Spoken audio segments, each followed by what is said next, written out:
I take over now for the last. I take over for the last panel. When we decided to have a sort of final roundtable, was to fill the gap during the 2 days that could not maybe things that could not maybe have been touched.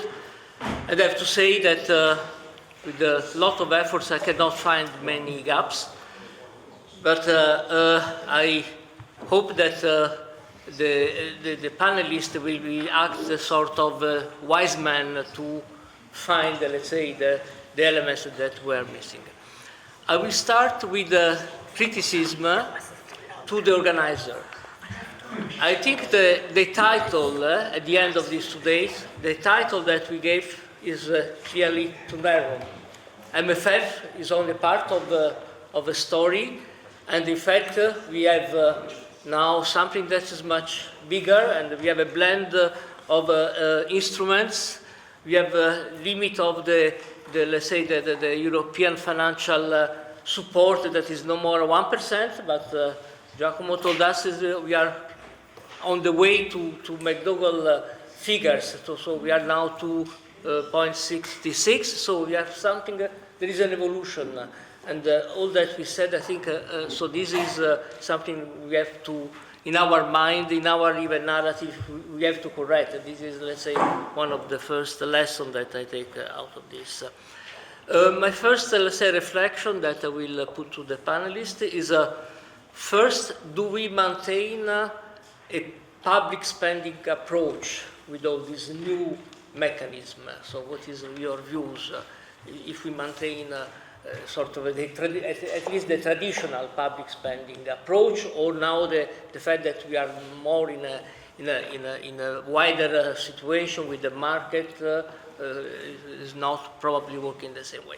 The second element that is a little bit linked to this, we said we strive for synergies in several points. I remember Vice President Georgieva opening the first meeting in budget focus on result.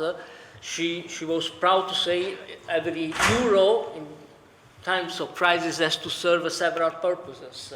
And we are now multiplying, I see, objectives, and it's not this confusing a little bit, including the public opinion. We don't know now if we are going for innovation in some class support from other. So I would like to have, let's say, your reaction to these two elements to start. I don't know, maybe Alain, you can start, and then we go this way, and then we come with the second. Thank you, Alfredo. I am not sure I will be able to answer to your questions, but I'll have a try. This year, we are celebrating 230th anniversary. First, the fall of the Berlin Wall, and second, my first mandate in the European Parliament. This one we celebrate less conspicuously, but it was for me then the privilege to meet and work with Alfredo. In the meantime, a lot of events happened. The 12 members are now 28, 27. We adopted 4 different treaties, Maastricht, Amsterdam, Nice, Lisbon, that extended the competences of the EU, and we witnessed the rise of populism, of radicalism in Islam, China's economic and political emergence. In the meantime, the African population has doubled. Internet appeared, and now we can do without internet and all the and Brexit and at a time of wisdom or less wisdom, the Americans elected Clown as president. So, but the EU budget is the same. And both at the total level, the global amount, 1% and sometimes less of GNI, and the distribution among headings, among categories, more than 1/3 for the CAP, and another third for cohesion. And for me, first of all, it's a problem of governance, of political governance, because the Fontainebleau meeting summit was mentioned earlier. Since Fontainebleau, meaning 1984, the European Council has never debated the gist, the substance, and the role of the financial framework. I had the privilege to have an interview with President Van Rompuy immediately after the adoption by the European Council of the current applying MFF. It dates back late 2013, by the way. It's still applying. It has applied to the Juncker Commission, who didn't play any role in the elaboration of it, and it still applies for the two first years of Mrs. von der Leyen's Commission, hopefully.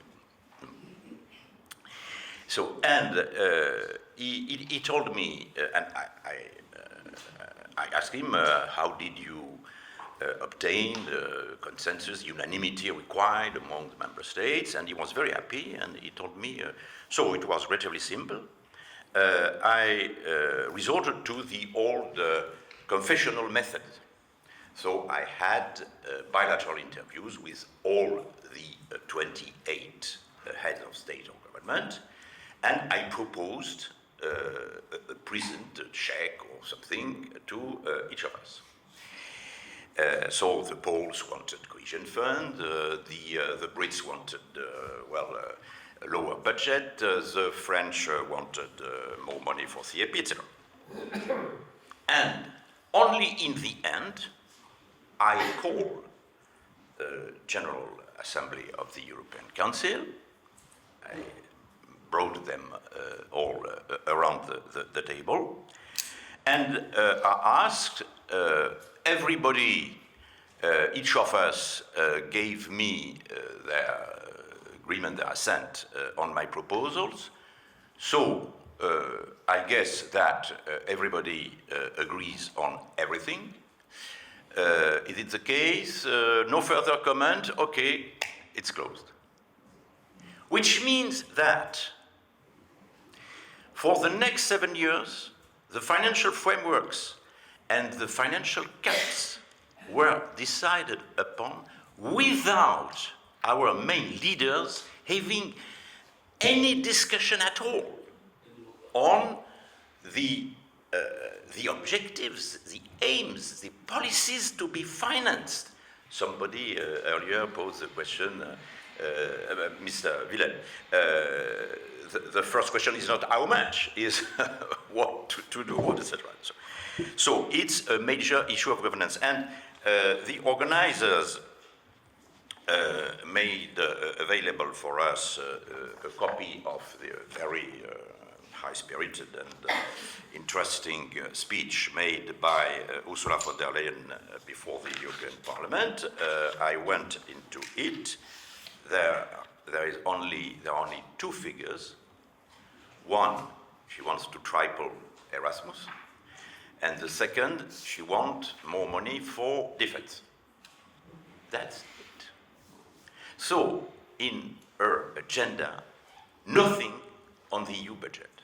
The EU budget is the black hole of the European policy, and it is becoming more and more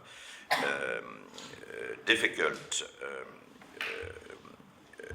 drawback shortfall for the European Union. But by chance, this time, for once, we can hope that due to the coincidence between the new term of office of the Commission and the calendar of the next MFF, they could be compelled to work out their policies and the way to finance them at the same time. After this, at the end of this very highly interesting seminar, my conviction is strengthened that the system needs an overhaul, because the gap between the ambitions posted by the European Council one after another and the financial means dedicated to these ambitions is now unbridgeable. Our good old budget, EU budget, has become a straitjacket. So let's not discuss about flexibility of this. It is a straitjacket, tighter and tighter every time. And it is, and unfortunately will remain stuck at 1% of GNI. It's more important for the member states than the treaty itself. Further, the budget ministers and budget administrations ignores the decision made by the European Council deliberately, and conversely, the European Council ignores what their budget staff decide. Further, clearly today, and it has been said by several contributors, nobody questions that new priorities require more money on migration, on defense, on research and digitalization, and of course environmental goals. That's clear. But nobody accepts the idea of reallocation of part of the current EU budget to these new priorities. And the net payers won't go beyond 1%. So, for 30 years, we have been pedaling a guinea pig's wheel. And all our debates are raising the same issue. So, as somebody once said, when there is no solution, you need to change the problem. And I will list very shortly half a dozen of questions or piece of advice. First, the first question: do we need an MFF at all? Do we need, and who needs an MFF today? What institution? What country? I doubt we still need an MFF. Of course, to ensure long-term financing of policies requiring long-term commitment, but all our member states are able to do that without having a national MFF. It needs being worked again. Second, we must, and Giacomo was excellent on this question, and I thank him for his studies. We must broaden our prospect on the financing of EU policies. The EU budget is only part, and probably, if we listen to Giacomo, not the main part of how to finance EU policies. Trust funds, facilities, various facilities were created, have been created in the last few years, the Juncker Plan and Invest EU, etc. So, but which means that every year, at the level of ministers and the European Parliament, and if we maintain an MFF every several years at the European Council, we must consider the policies and the financial means to fund these policies. Third, we must, of course, go deeper into the analysis of possible new own resources. Margit was particularly inspiring on this issue. At least we should insist on the principle that EU-originated revenue should be allocated to the EU budget, in total or partly, which wasn't the case initially for the ETS, but who in future should be the case for ETS and other revenues. Fourth, we should define and study, measure, calculate what I call the principle of neutrality. There is no chance for politicians to convince their voters, their constituents, in favor of a new tax earmarked for European policies, given the mood about Europe today, if we are not able beforehand to demonstrate that every further euro decided and spent at EU level, will enable at least €1 saving at national or subnational level.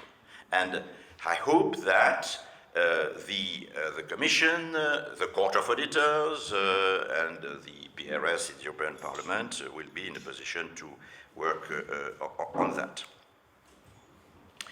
And then last recommendation, now is the time to engage in coordinating really, truly, genuinely our national fiscal policies. And earlier was mentioned the failure of the European semester.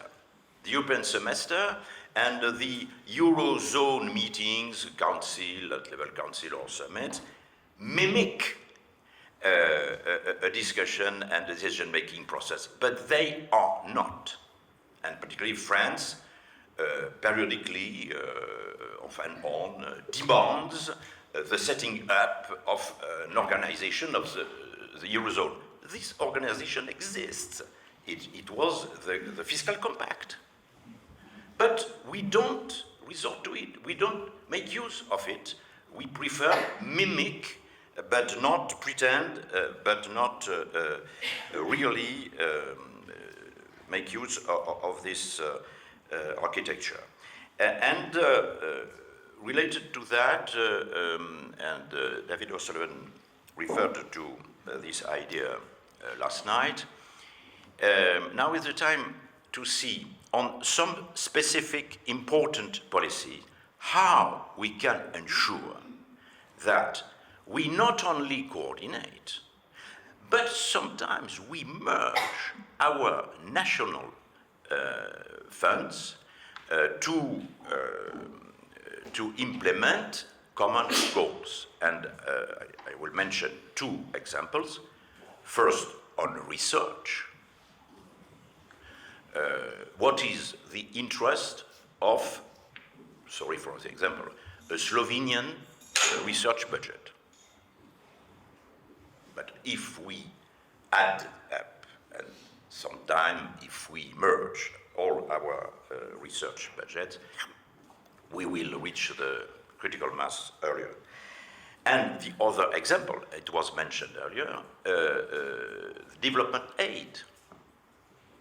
If we add all national development aid budget, it amounts to 8 or 10 times higher than the EU budget dedicated to development, which is not low.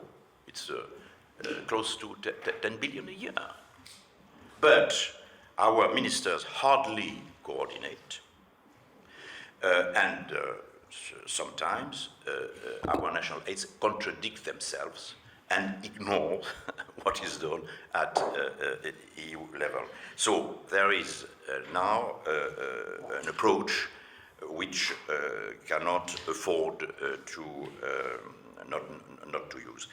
And concretely, a concrete proposal would be for this necessary overhaul to set up a new high-level group chaired by a former prime minister or minister from Italy, of course, and with Ivalo being the vice president. Thank you. Stefan?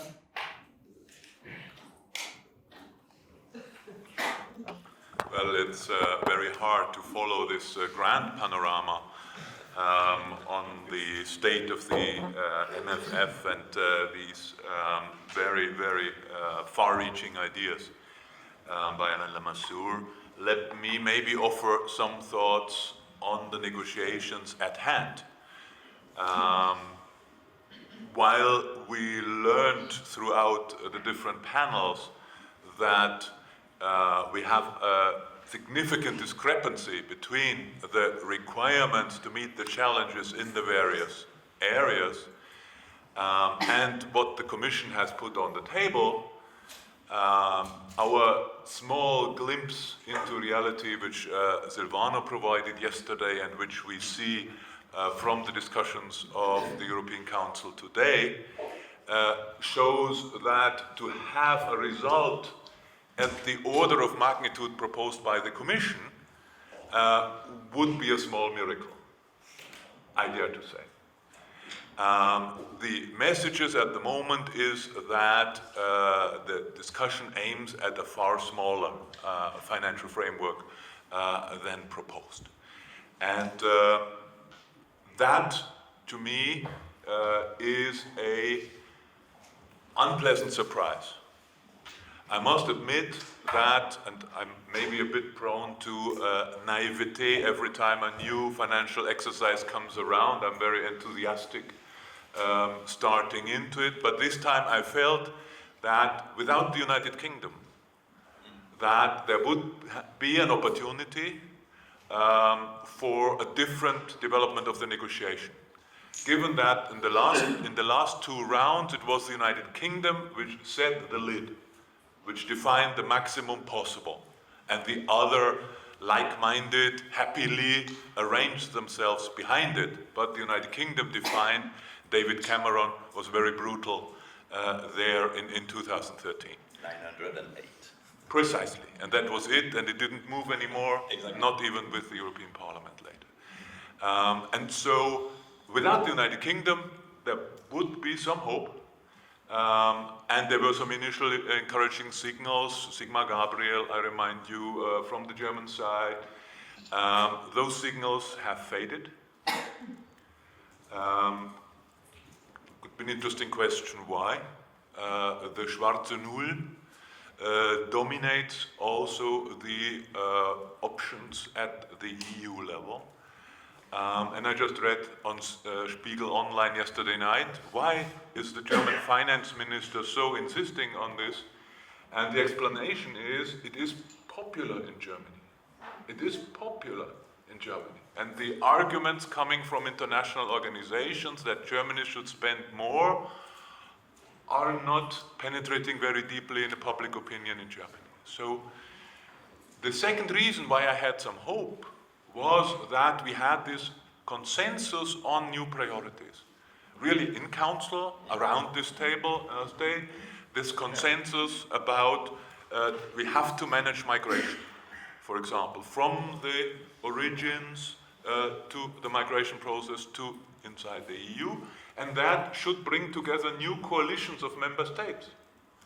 The countries most concerned are both on the traditional net beneficiary side in the south, in the east, and on the traditional net payer side. They have a common interest in tackling this issue. Another issue is defense, where a new coalition of interested member states could come to the fore in the negotiations and reclaim sufficient funding for this common interest. It may be kindling somewhere, but it isn't manifesting itself very strongly, at least at a visible level. Instead, we see these age-old patterns. You're saying nothing new for 30 years. The member states fighting for CAP funding, the member states fighting for cohesion funding to be restored. So the cuts of the Commission to be restored. Yesterday, the Court of Auditors reminded that this represents some 60 billion. And on the other hand, the cut in the total risks a very, I would say, frustrating outcome, is that most of the funding proposed by the Commission for the new priorities can be squeezed out between these two poles. Surely it will not disappear completely, margins will be sacrificed and so on, so there will be a little defense fund, there will be a little Eurozone budget, but key things like Erasmus, we haven't mentioned it. The Commission proposed doubling. This still covers only 10% of young people of each generation. The European Parliament has proposed tripling, it's only 15. Even then, it would still be an elite activity by middle-class children benefiting from this to advance themselves in their economic chances in the future, and the rest being excluded. So even tripling, I think, is not enough. I think we will have a hard fight to even get the doubling from the Commission proposal. Now, we are where we are.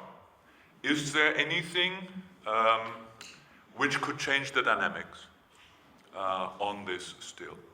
And again, being ever the optimist, of course, there is the newly elected European Parliament.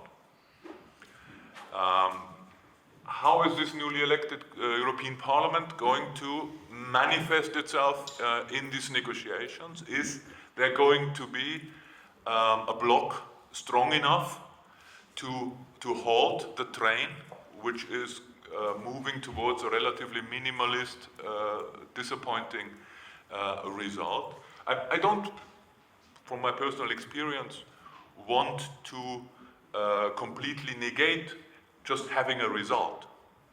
I mean, having a result has been a legitimate outcome for the European Union in the past. Today's exercise reminds me a bit of '99, when the focus of the discussion was creating the financial margin for maneuver for new member states. Everything else was frozen. Only that was discussed, and it was achieved. So we did a major step forward in the EU development, but all the important European value-added expenditure were frozen. Now we have to manage the departure of a major net contributor. If we only achieve that, rebalancing of payments in and benefits out, it will not be nothing. It will not be nothing. It will move us forward into an EU 27 world where in the next few years we live another day. I don't want to belittle this. But the question is, can we have more? And for me, the crucial role is the European Parliament. Will it credibly be able to signal that this will not fly this time? And there are some circumstances which, again, make me justify my optimism. And one is very technical. On the expenditure side, we have these ceilings until end of 2020 for EU 28. They will continue at that level, but we will be in EU 27. Ceilings, for once, may not be a constraint, as horrifying as it was in the past to think maybe we live a little longer with existing ceilings. On own resources, this was absolutely blocked by veto of the UK.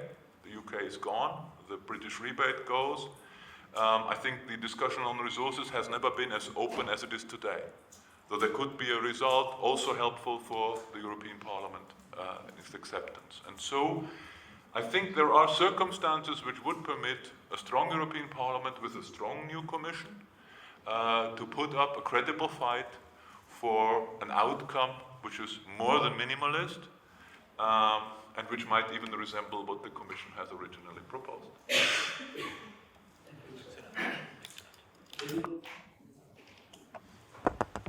Yeah.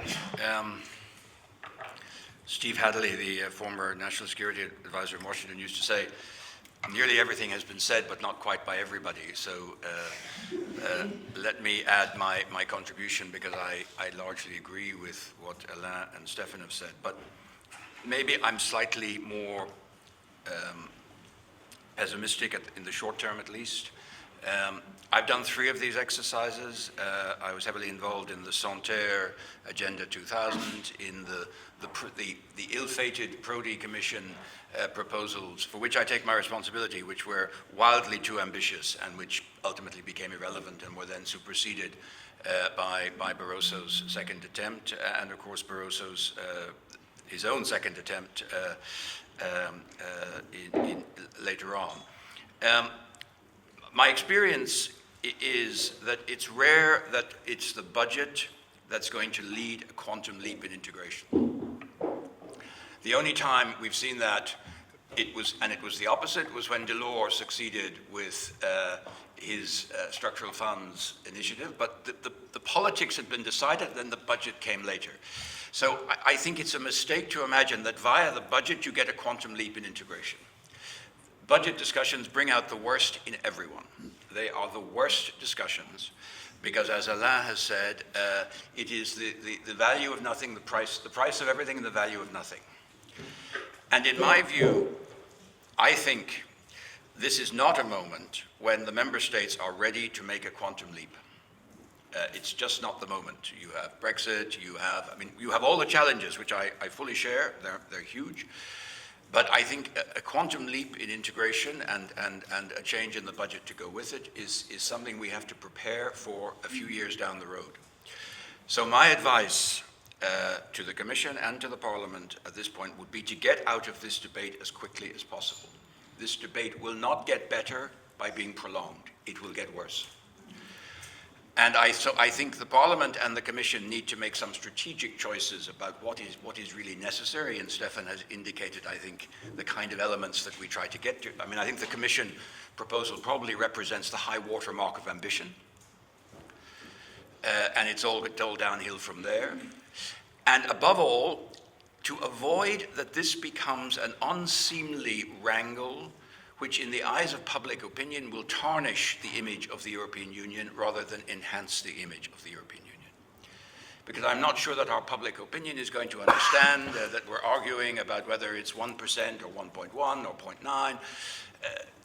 It is, in my view, a debate which, Alain, I agree with almost all of Alain's suggestions for the future, and I'll come back to that. But, the idea that you win over public opinion by explaining you want to spend more European money, because people instantly say, where does that come from? And if it's not clear that somehow by doing more at Europe you get a little more back at national, then this is not going to be saleable. And it's all and member states will look at this sordid debate only in terms of the net impact. And I noticed yesterday that the Chancellor said Germany should have a rebate. So now we're going to give rebates to everyone. Which is the contamination of the UK rebate, which then spread to the Netherlands and then across. And I fear that the departure of the UK, instead of eliminating the rebate, will simply mean that we're now going to have everyone's entitled to a rebate. So I am not optimistic that this is the moment to turn this into a major discussion about how we face the challenges which were so eloquently described in the very first panel. So I would say figure out what from the Commission proposals were really important. The Parliament, of course, it's a new directly elected Parliament, and it's entitled to also decide what its priorities are, but I think they should try to form some kind of a rough coalition about how to stop the backward slide from going too far, but not to the point of putting a level of ambition that takes them out of the game with the member states, because that is, in my view, the very real risk. Stefan mentioned Erasmus, and I was involved in starting Erasmus. I'm a passionate believer in it, but there will never be enough money in the European budget to make Erasmus relevant for every student in Europe. It can only be, as Alain suggested, by a combination of a synergy between national and European funding. The whole point about Erasmus was it was designed to enable a process which then would be taken up by universities and by member states. And I think this is where the thinking has to be. I do think Viorica's discussion yesterday a little bit, this issue of conditionality and particularly on the rule of law is going to be a difficult debate, but one which I think is something which needs to be in the mix. And of course, some shifting away from the more traditional priorities to more contemporary challenges. That, in my view, is about the best you can hope to get from this debate. But I then think you need, as Alain rightly says, because there are other things, we talked about technology and innovation. The single most important thing Europe needs to do for innovation is capital market union. What is killing our startups is the dependence of European industry on bank financing, with all due respect to the IB. In Europe, 70% of industrial funding comes from banks, 30% from private equity. In America, it's the other way around. That is why the young startups you get in Europe, what people do, they start up, they get the company valued up to about 25 million, and they sell to an American private equity firm.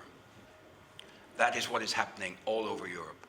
And the only way we can reverse that trend is by going forward with capital markets union, which is one of those proposals that's out there, but that, in my view, would be a more significant breakthrough for the European Union than, whether we have some aspects of the things we've been talking about inside the budget. I also think, going back to this morning's discussion, for example, the single most important thing we can do on economic and monetary union and on the internationalization of the euro is the creation of a eurobond, some form of European investment bond that can be purchased and would help mutualize, in a good sense, some of the debt we have, and which would provide investors with a means of the greater use of the euro, because the single biggest problem we face in foreign policy is our lack of autonomy vis-a-vis the dominance of the dollar, particularly through the extraterritorial application of sanctions. And the internationalization of the euro is, in my view, a major point, and for that you need some kind of investment vehicle in which foreign investors and investment funds can invest in euros. So these are the sort of things that I think we need to be thinking about. I don't disagree at all that we need a more fundamental discussion along the lines that Alain has indicated, and I think we should maybe encourage that, or maybe one of the byproducts could be to encourage it. I mean, let us remember the only reason why did Delors want the MFF? Because we used to have the situation in Europe that you still see in America, which was failure to agree annual budgets. And it turned into an unseemly, an undignified wrangle between the institutions every December, and we went into provisional 12ths. So that the main benefit of the MFF is to provide a certain perspective over time and to avoid an unseemly annual row. I think we have perhaps distorted that basic objective by then trying to build into it all kinds of policy objectives which are disproportionate to the amount of money concerned. We're trying to make this thing into the single most important instrument of the European Union, which it is not, visibly. It's the budget is important. The budget needs to be well managed and well spent. And whether you spend it on agricultural subsidies or on climate change or on innovation, these are choices about policy orientations, and they're important debates. But I really think that we over-engineer the multi-annual financial framework in trying to turn it into a vehicle which is out of all proportion to the sums of money involved. And I think, if I were the Commission and I were the Parliament, I would really think very strategically about how I go into this. This debate is not going to get better. The German presidency doesn't want to deal with it, because Germany always ends up paying, particularly when they have the presidency. The Croatian presidency will need a lot of help to get this through successfully. But the Parliament and the Commission need to think strategically about this question. And I repeat, my basic advice is do the best you can, but get this debate over as quickly as possible. Focus on other priorities that are perhaps more likely to bring success, and I think start a reflection on the future budget, including own resources, including of these issues, but trying to bring that into sync with some willingness for a future quantum leap in integration, which I believe will be there. I believe inevitably once we get Brexit behind us, and once we get through next year, people are going to start again about some further leaps, and we need to be ready at that point to have ideas also on how a budget could merge with that. But the political will for a new quantum leap is going to have to be there before you're going to be able to bring that into the budget debate. Thank you. Thank you. So we have from the wise part of the House, one more optimistic, one less optimistic. Now we have From the not so wise part of the House, it's hard to follow those three contributions, and I certainly am not going to distinguish myself as being more optimistic. I tend to be towards the more pessimistic side. But what I can do is I want to introduce a new concept, IFFF, Intellectual Financial Framework Fatigue. I think when I look at the title of this session, which is Lessons Learned and Expectations, I think those of us who have been involved in many of these will probably agree that yes, there are very many lessons learned. There are many things we know which could be done better. There are many things which could be improved.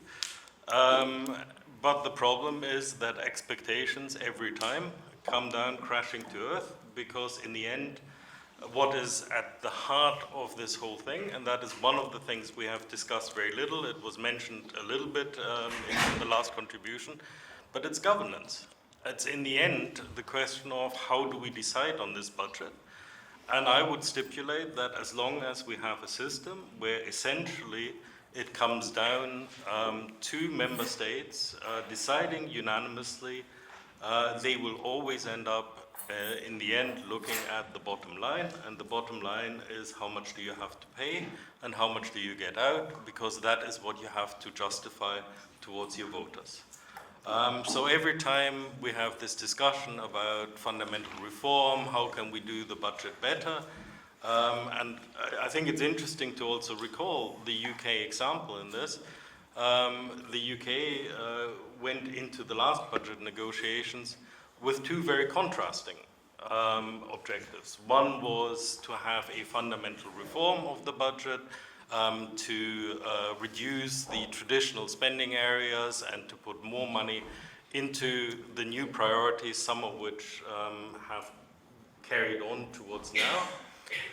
But in the end, you can only optimize one thing. So in the end, the decision was taken that what you optimize is the overall size of the budget, because that is what you can politically justify at home. And as a result, there were no reforms. There was no constituency for reforms to push forward. Is this going to change this time round? I would think it's even worse this time round. You have a range of new priorities, which all require some funding.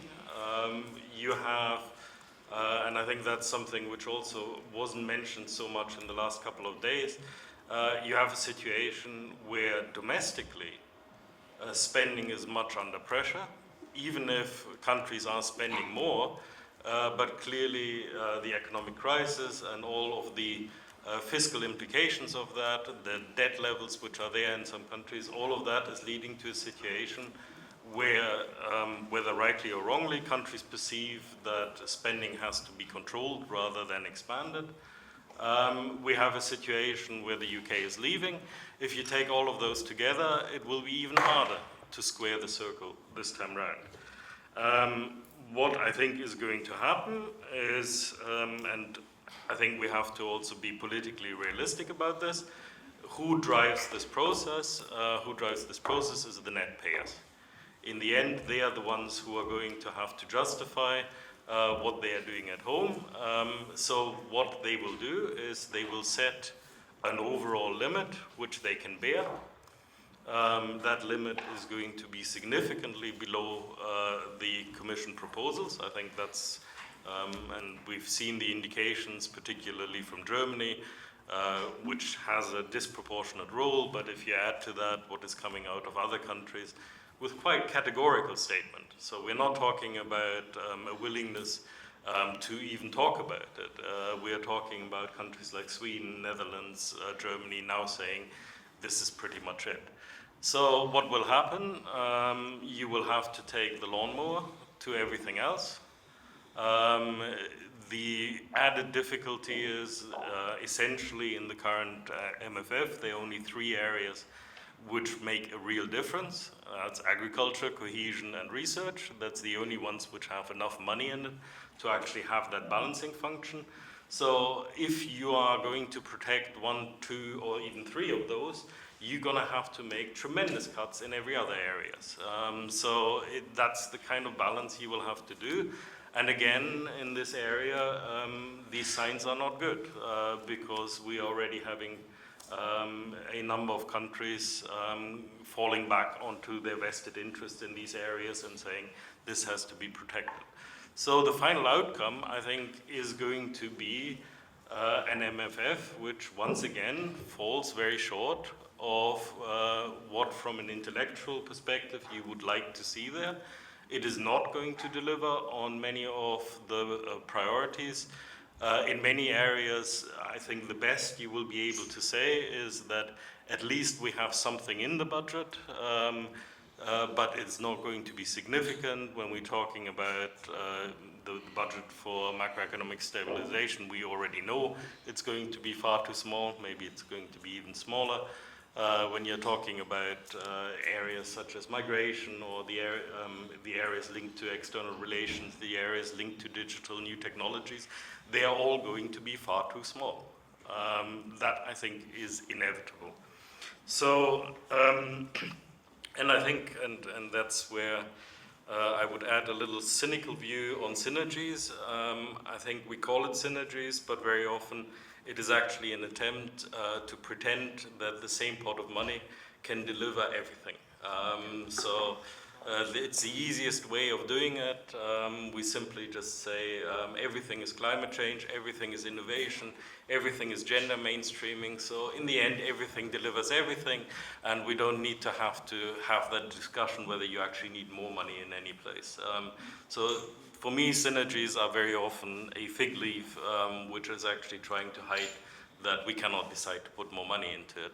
So what can we do? And I think this is where a bit of creativity and flexibility is used, not terms which have a good ring at the moment, but I think there are some areas where essentially you have to try to circumvent the blockage at the member state level. So it's about political trickery. Financial instruments are part of that because you don't, apart from the money which you have to put into the budget, but overall it is much easier to convince member states to do something on financial instruments because it doesn't show up in the net balances. I think that's one of the areas where you can continue to expand. I think a second area is this question of how can we leverage more national funding to be spent on European priorities.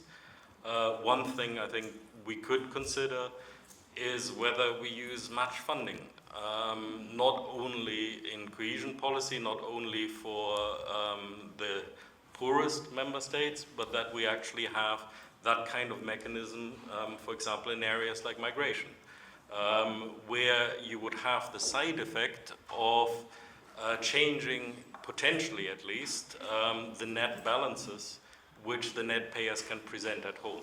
If they can say that we can access a certain level of funding if we have match funding to it, they might never do it, it might never be spent, but in the end, in terms of politically selling it, it could be a nice way of presenting that the overall burden is not as high as it originally looked. A third area, I think, is own resources. But I think with own resources, given these political constraints, and I'm saying this knowing how controversial it is, but what you essentially need is an own resource which is regressive. An own resource which actually hits the net payers less than it hits everyone else. Because that is a way you can sell it to the net payers. If it is in any way something which looks like a transfer, and that is essentially immediately the argument which you're going to get, if you have something where the net payers pay more, then they are going to reject it. So a regressive tax, which is probably not one which is linked to the progressive policy ideas.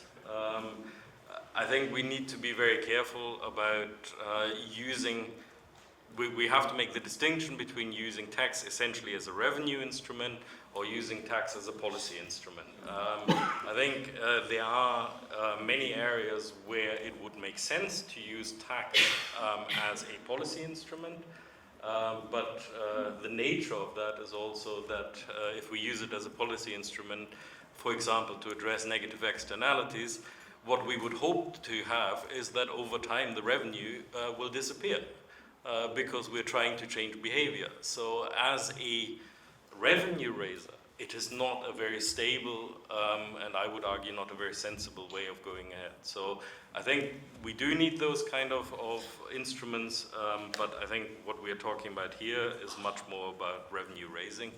And there I would argue that you, as I said, have to be regressive. So it has to be biased towards the net payers, essentially. That's the fundamental, for me, the fundamental condition to get it through. In part, that also addresses, and that's not said very openly, but it also addresses the punishment issue. The question of how do you create a financial consequence for those countries which are seen as not having been providing enough solidarity in the migration crisis.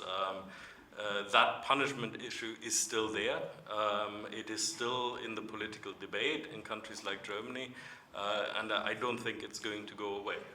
So there needs to be some form of mechanism which actually shows that there's a consequence for those countries which have done that.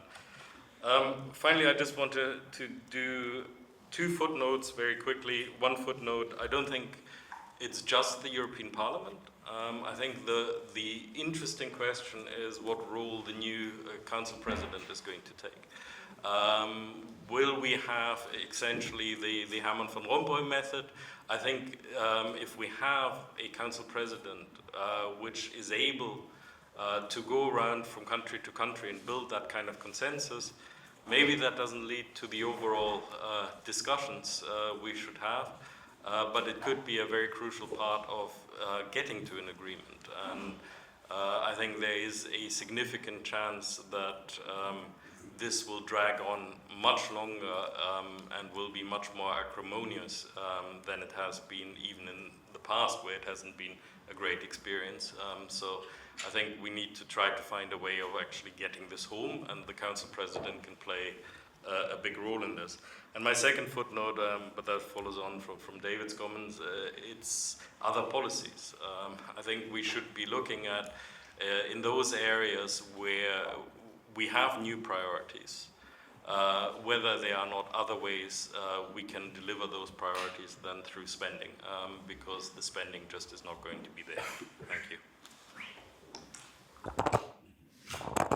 Thank you. I think we have so much after this round on the table that we could start for other 2 days.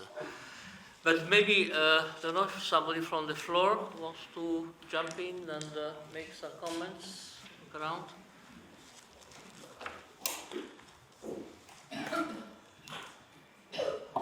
So everything happens. Maybe I relaunch with a few elements. One, first reminding the words of Paduan yesterday when he said it's never the moment. So from his experience, there will be always something that is blocking the situation, but probably I tend to agree that even this time we have to repeat this. And second element is we spoke about the parliament, the impact the parliament can give. We are all well aware, and it's been described in various interventions, that parliament has a real marginal role, let's say at least in the MFF discussion. There is nevertheless, I would say, new elements in this. So the first is that the participation in the election was stronger, so there is sort of more, let's say, credibility, but more representativity from the parliament. The second one is that never in the past we had such a risk change turnover in the members. So we can imagine that those new members want to show and to achieve something, so they are less, let's say, taken in the path dependency. And the third element, that there is the majority is probably a little bit less stable, and already a number of signals that we have seen that maybe lead to see that there is a majority that is not, let's say, solid as it was in the past. So all these elements can be a variable that was not present in the past, although it is something that, let's say, the next weeks, months will tell us more.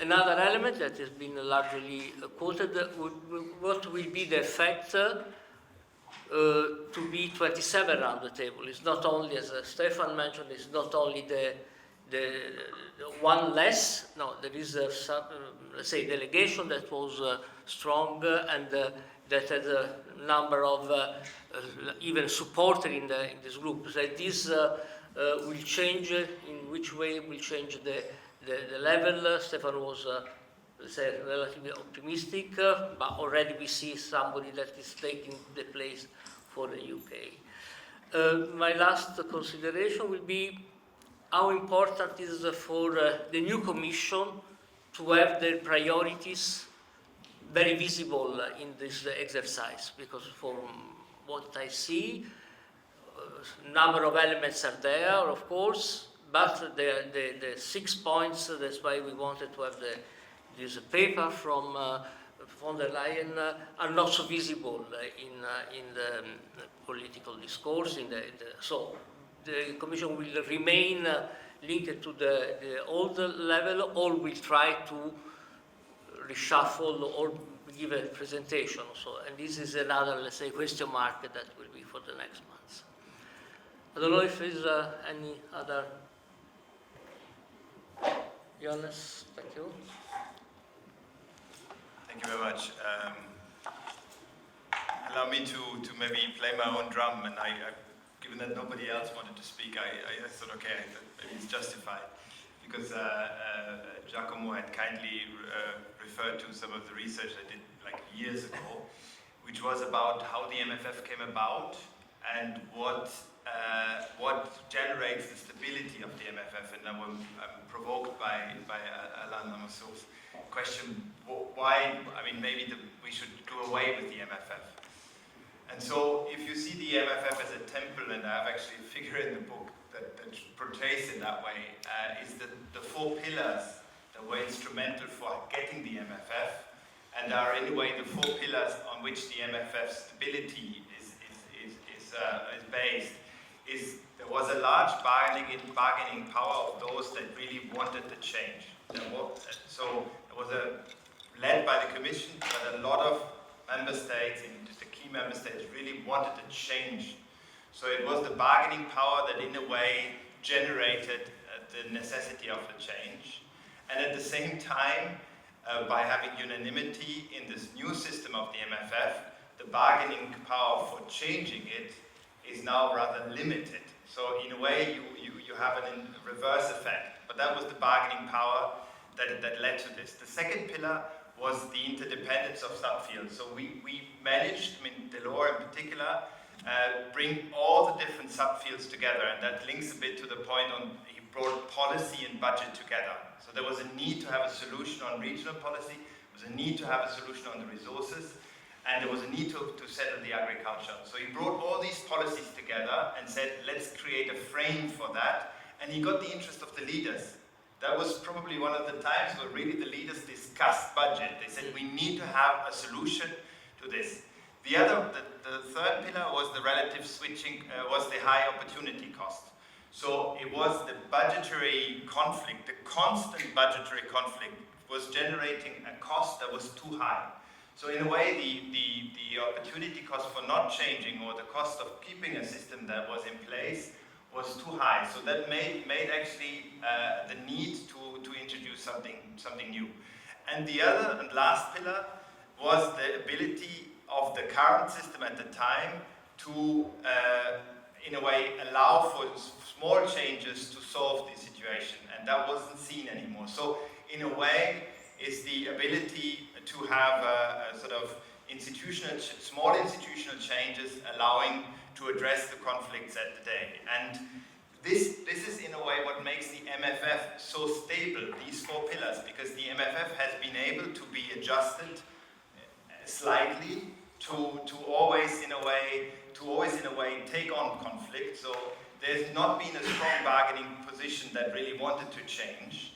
And therefore, the opportunity cost has not been seen as very high in diverting from the MFF. So, given that the enormous stability of the MFF, it's really the question of what would generate the momentum in a way to get over the MFF, and that the sort of open questions is whether the pressure for new priorities would find itself in different forms. And I think one of the takeaways for me from this conference and this workshop was this interesting discussion on other outlets outside the EU budget, and we've been touching upon that, the role of the EIB, other setups and instruments. So it's the question of, do we get maybe over time, and that could at some point kind of spill back to the usefulness of the MFF, but do we see more developments outside the MFF that would allow more flexibility? And the second point, of course, which I very much take on what David said, is the question of, policy priorities that generate a consensus for the need to move on, that would eventually spill over to spending priorities, but they don't start with the spending priorities. And thank you. Thank you. Magdalena? A voice from the margins of the room. I can I just wanted to actually refer to your last sentence almost, and to what you said about the fact that the budget should follow the policy and not the other way around. My question is, do we need another or new strategy for the euro? Because now we have budget without strategy. Maybe part of the problem is this chaotic discussion about priority this, priority that, is to have another, backed by all the member states, strategy that would give really a vision, and then the budget can follow. I studied economics and business, and I was told always that it's first the strategy and then the money. And here it's a bit different, because the MFF has part of both roles at the same time. It's going in the same direction to some extent. It's just like I wanted to give you a homework. That is the question. When you look at I do it on purpose to call it you have the Hansel countries, I call them Hansel for a reason, which at the same time are the producers of a lot of Gretels, okay? They have interests. The Netherlands contributes more to development aid than any other member states, a share of GDP, and it's higher than a contribution to the EU. And it comes to the conclusion, to me, that the main problem is that there is either no trust, or that simply the EU, honestly, is out of date. And you only pay it because you have everything in it. So somehow everybody gets something out of it, but it has no strategy. In fact, the funding has no strategy. Now the question is, how do we align that? Because obviously the Netherlands is not so stingy as the Dutch have as a reputation in external aid. So what is it that we can do? And I think that cohesion was a real serious issue at the time, and you had then this thing, and then you need 7 years also. And then the other question is, now maybe we have one with the climate. But what do we do with the climate? We have a little bit of energy in cohesion, a little bit of energy in horizon, we have a little bit of energy, so we have it spread. So you keep everything, because we even have climate in direct payments nearly. You have, very soon we will put plugs in direct payments. I mean, there is an issue there. But I think we just spread it inside there, and therefore we will always get like this. And the other thing, do we change this to a priority, where the Gretels get the money from the Hansels, or not? That's the question.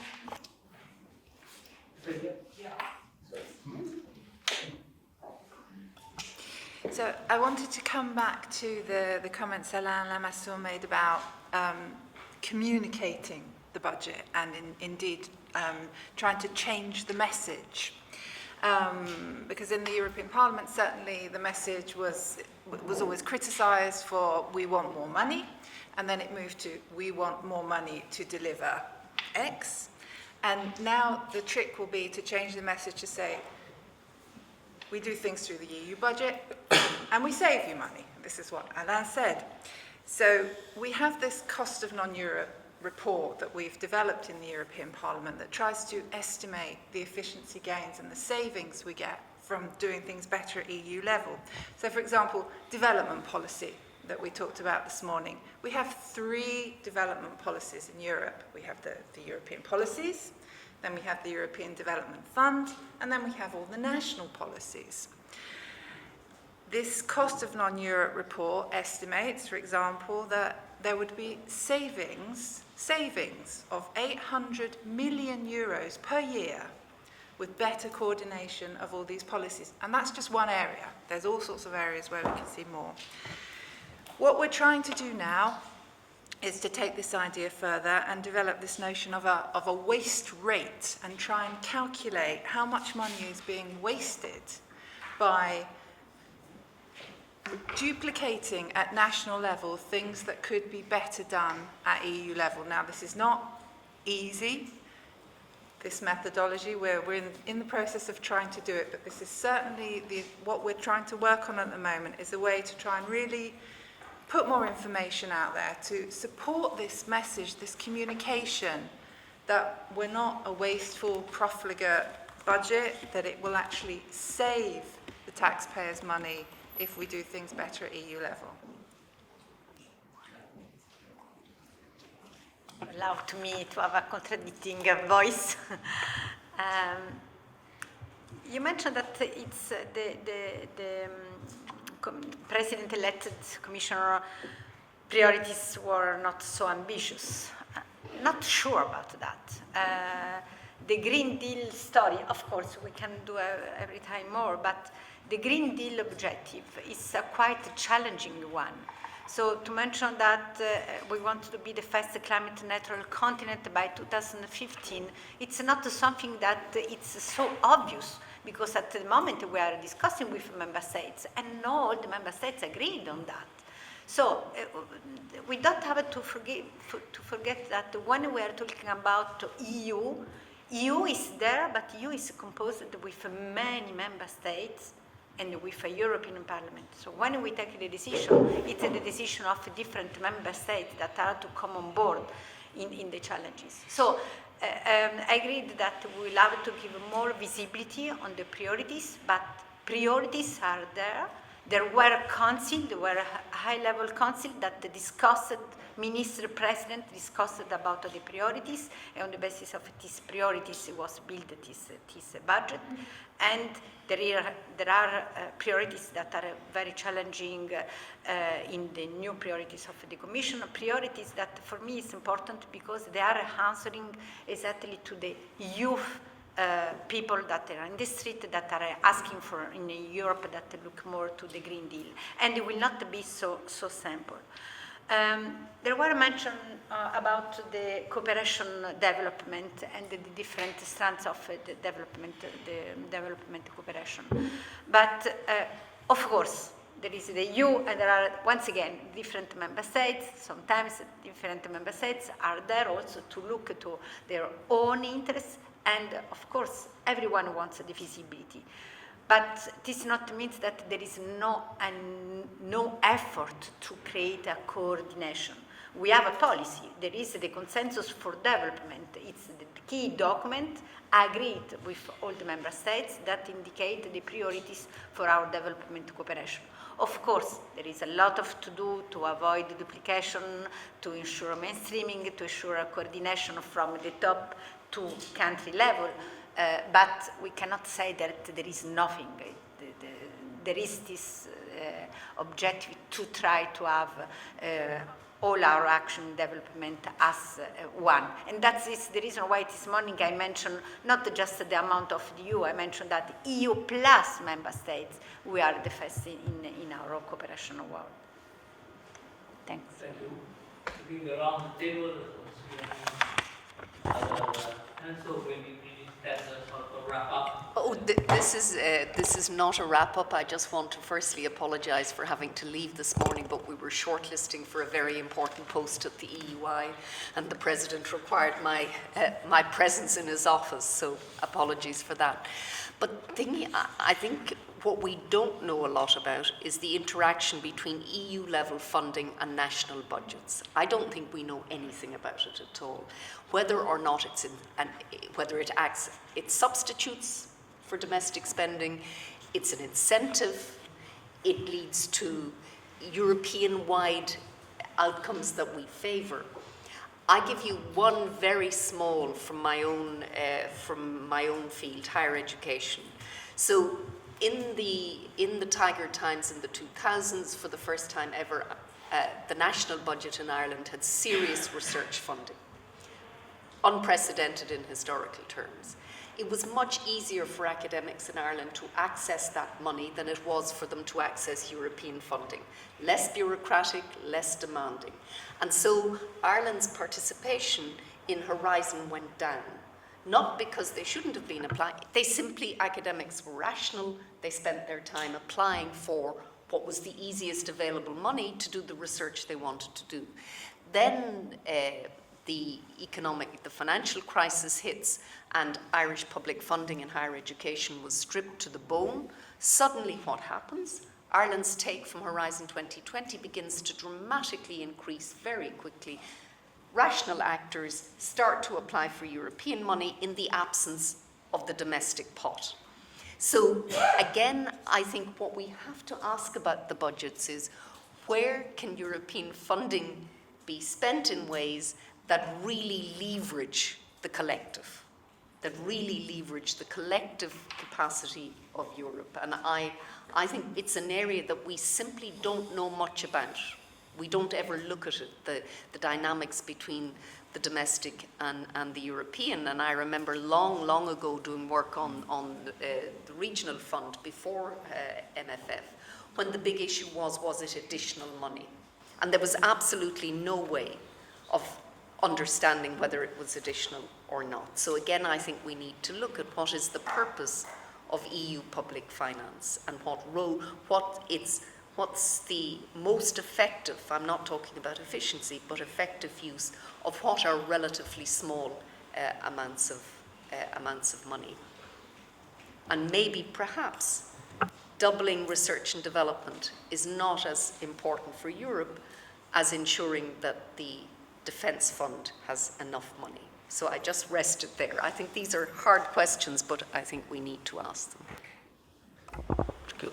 Alain? Maybe to answer, it's time to answer some question. No?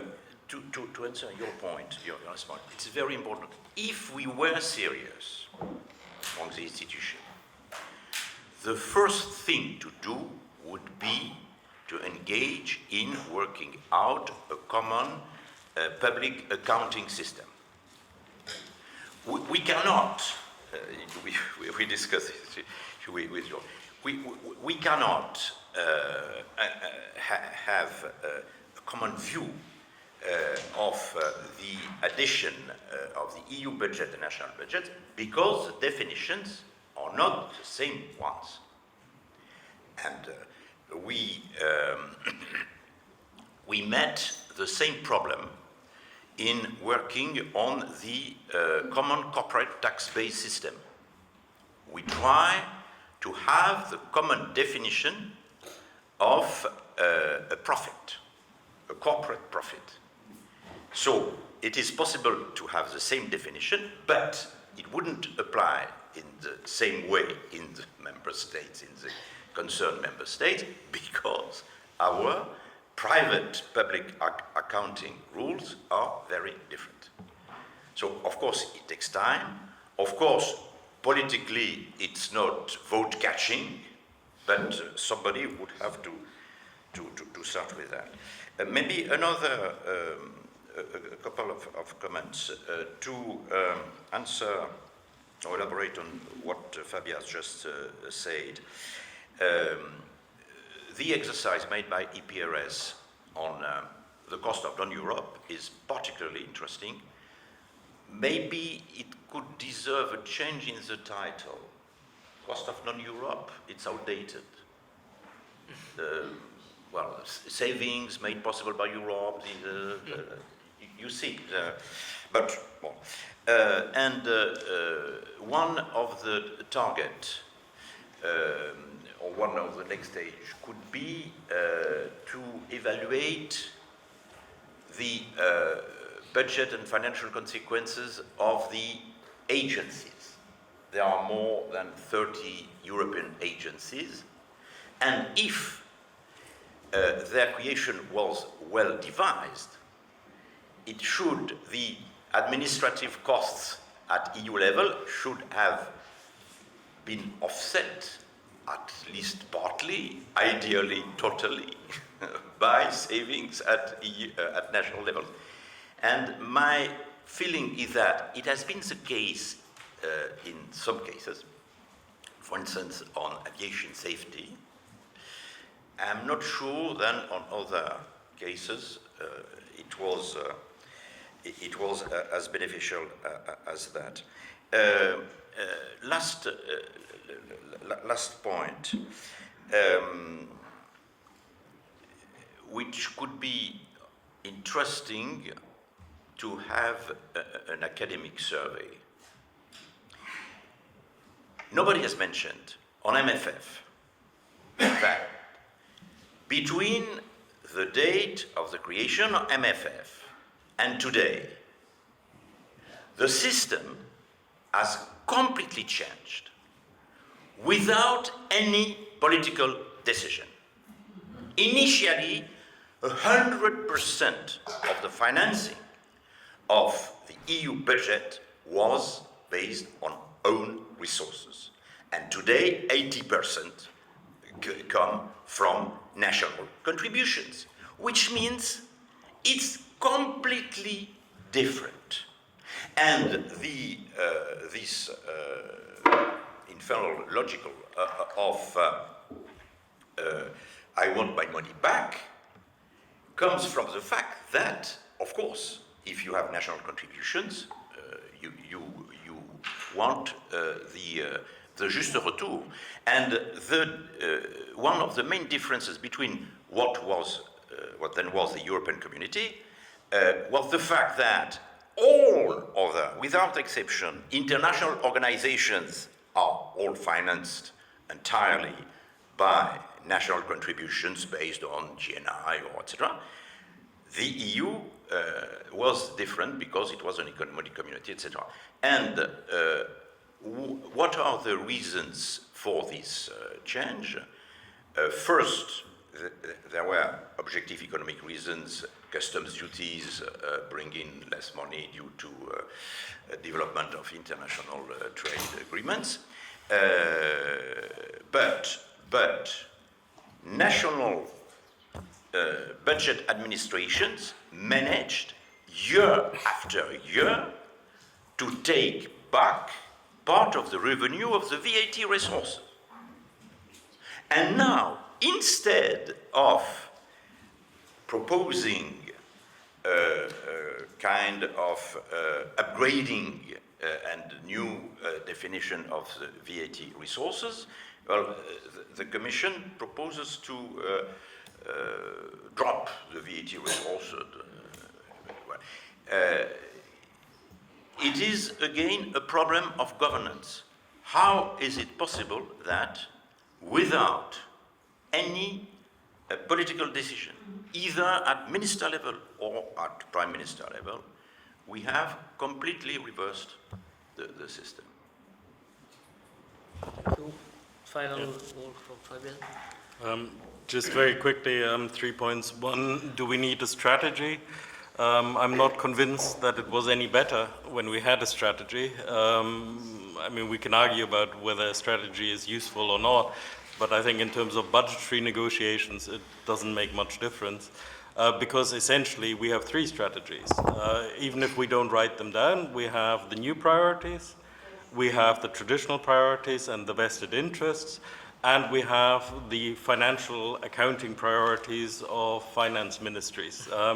And these 3 conflict. And it doesn't matter whether we write them down or not, they will continue to conflict. And as long as we have unanimity, it will be, I would guess, the finance ministers which win in the end.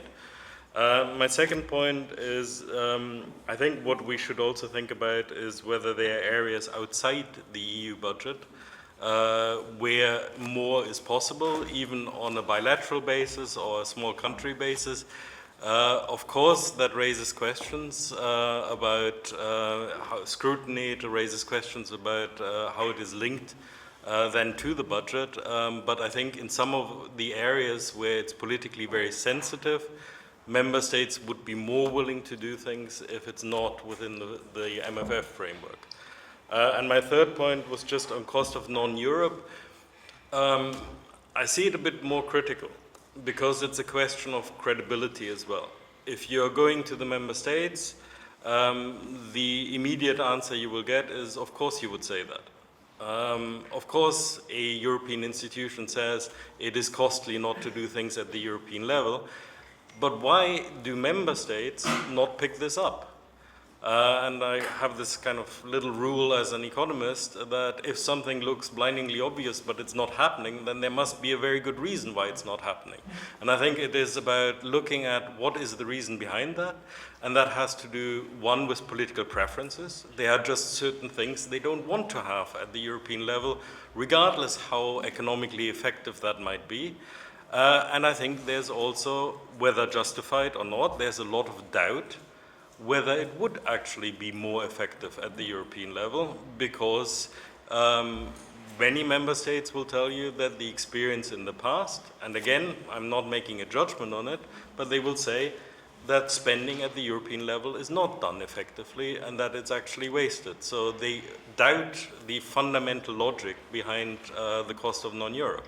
So I think we have to address that before it becomes a tool with which you can convince member states. A very last remark from David. I'll be very brief. I agree entirely with what Fabian just said. I mean, it also answers the point. I think we do have a strategy. Unfortunately, we have a strategy which exceeds whose ambition exceeds the level of resources which are available for it. That's the problem, and that's not going to change anytime soon. And my basic message is, I really would not make a fetish of the MFF on this occasion, because I don't think it's politically ripe to do it. I think you need to get this done, get it over with. I think you need, in the short term, to look at other ways in which you can achieve your policies. The defense area, I mentioned the Eurobond, the Capital Markets Union. There are other things where you can make progress. I think it's much easier if you make progress on the substance to then persuade member states that needs some money in some form. But I'm not pessimistic about the possibility of a quantum leap in European integration in the coming years. I think it will be needed, but I think it needs to be prepared, and it should not be prepared via the budget, it needs to start with a conception of what are the things we need to do more of at European level, how we do it, and then what implications that may have for funding in due course. So I don't want to give the impression of being pessimistic, but I just think this is not the battle on which to fight the issue of a quantum step forward in European integration. Well, let me just make a last statement. Politely and respectfully disagree with David's tactical advice. No, I wouldn't, never. Because for one reason only, and that is the importance of the MFF, which by experience defines 98% of what the European Union can spend in the years concerned, so basically until the end of the next decade. All the additional ideas which were brought up to go outside to find multipliers and so on are well noted, and we will need it. But still, first of all, this MFF is being negotiated and it's worth the fight.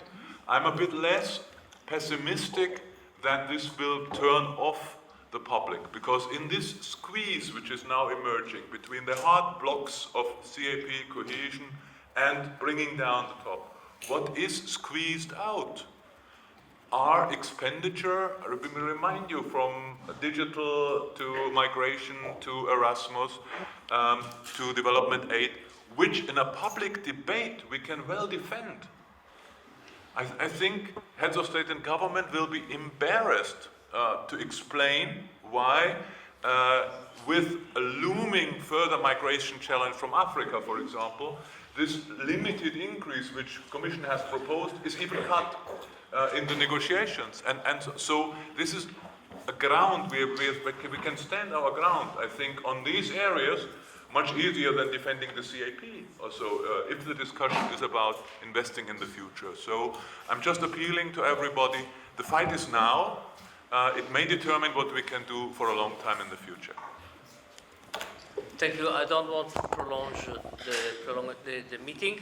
Just very short remarks concerning what Brigitte and Alain said about the national accounting. Of course, the harmonization is an excellent objective, and probably is not too realistic in the immediate. What will be useful, at least that during the European semester, member states present at least a broad definition according to headings of multi-annual financial framework, something of what is it of their budget, so that at least we have something of beginning of a process to go further. I think we are close to finish. If you don't want to have a cold meal, just to say very briefly that we would like that this meeting that was very rich will not finish like this. And so, as I have already mentioned, I would like that the ones that can to send us a written contribution to prolong and then maybe have a publication, including eventually even a commercial publication if possible. So for this I will be very grateful if the ones that are ready to do so, they can communicate the title and the short abstract of 300 or so that we have already, let's say, an idea. And then the second one, I'm sure everyone will ask if they can have the presentation that have been done. So I want to ask if, the permission to the ones that have given the presentation PowerPoint so that I can distribute to all. So if so, with this, thank you very, very, very much. I think we have very, very intense meetings, and I hope that you can still enjoy a little bit of the sunshine before the rain will arrive, because even here rain arrives sometimes.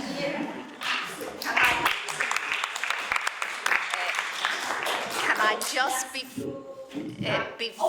just very briefly thank you all for coming, for being with us for the last 2 days, but a very special thanks now to our wonderful staff from the Schuman Conference Centre.